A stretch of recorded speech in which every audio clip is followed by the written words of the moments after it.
Excellences, Mesdames et Messieurs, permettez-moi de commencer en remerciant tous ceux qui sont venus ici à Vienne pour participer à cette intéressante et importante conférence. Je remercie tout particulièrement le professeur et président Montbrial, le président de la World Policy Conference. Merci non seulement pour vos paroles d'introduction et pour votre contribution, mais aussi pour l'idée que vous avez eue de réunir cette 4e édition de la conférence ici à Vienne, un site traditionnel de réunion internationale et de dialogue constructif. Au cours de ces journées, vous allez discuter et examiner divers aspects de la gouvernance à l'échelle mondiale. Et je m'en réjouis, car aujourd'hui, on ne peut plus se pencher sur aucune question de façon isolée. Notre agenda mondial, néanmoins, n'est pas seulement international, il est aussi interdisciplinaire et il englobe tous les niveaux de la gouvernance. À mon sens, il y a 2 grands défis à relever sur notre agenda mondial. Le premier concerne le besoin de développement de notre cadre institutionnel et de notre processus de prise de décision à tous les niveaux. L'autre concerne la nouvelle dimension sociale de notre réaction. Mesdames, Messieurs, distingués invités, je pense que nous avons tous réalisé que le système traditionnel des États souverains, c'est quelque chose dont on a parlé pendant le déjeuner, a commencé à être remplacé peu à peu par de nouveaux modèles inter-États de flux d'informations et d'interactions. Les droits des États souverains ont été relativés face à toute une série de décisions transférées à des structures internationales et à des processus internationaux. Et en liaison avec ce déclin des responsabilités souveraines de l'État, nous avons l'émergence d'acteurs non gouvernementaux qui de plus en plus donnent forme et donnent leur caractère à nos interactions. Les gouvernements continuent à devoir assumer la charge de la responsabilité publique. Mais si nous regardons l'agenda mondial, nous constaterons que d'autres institutions ont assumé un rôle croissant dans la définition de nos affaires mondiales. L'émergence de nouveaux acteurs, de nouveaux partenaires, c'est le changement profond qu'a connu le processus mondial.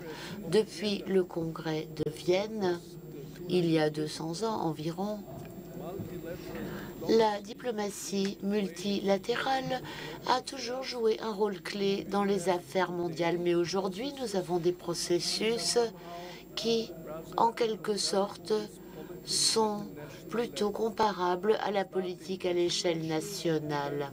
Identification des problèmes, articulation des problèmes, négociation et prise de décision. Et les différents partenaires dans la gouvernance mondiale assument des rôles divers dans ces processus de la politique mondiale. Et il est intéressant de noter qu'aujourd'hui, beaucoup de questions sont identifiées par la société civile ou par des institutions universitaires. Une fois que le problème a été soulevé, a suscité un engagement profond, qu'on en a constaté l'importance. Il y a des commissions, des panels mondiaux qui se réunissent, soutenus par la science. Et ces organes sont invités à articuler et à examiner les questions qui se posent et les options possibles. Des rapports sont ensuite présentés à la communauté internationale et cela souvent constitue la base de la prise de décision internationale sur des tâches spécifiques. Excellences, chers collègues, la société civile aujourd'hui joue également un rôle très important en tant que vecteur de valeurs. On vient de parler de ces valeurs et vecteur de vision quant aux questions que doit se poser la communauté internationale. Les institutions de la société civile nous proposent des jugements, des évaluations de différents problèmes. La science est devenue le fournisseur indispensable de connaissances et de compréhension pour notre agenda de plus en plus complexe. Le secteur privé a compris l'importance infrastructurelle des questions internationales et constitue aujourd'hui un partenaire dans la poursuite des objectifs mondiaux.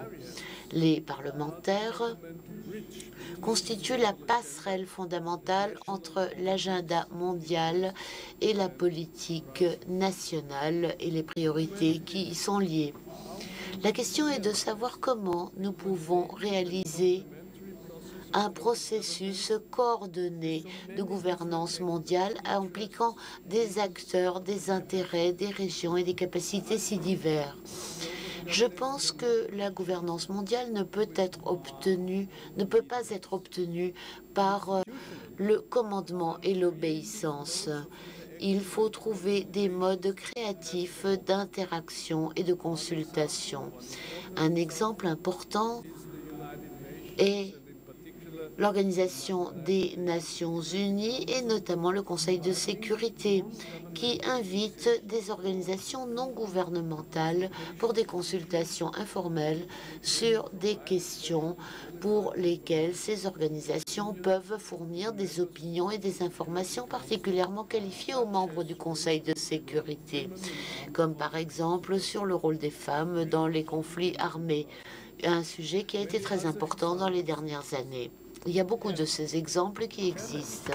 Et le défi, c'est le processus de mise en œuvre politique à tous les niveaux et dans tous les secteurs de la gouvernance. La paix et la sécurité, l'économie et le développement social, la durabilité, l'environnement, le changement climatique, toutes ces dimensions sont à prendre en compte.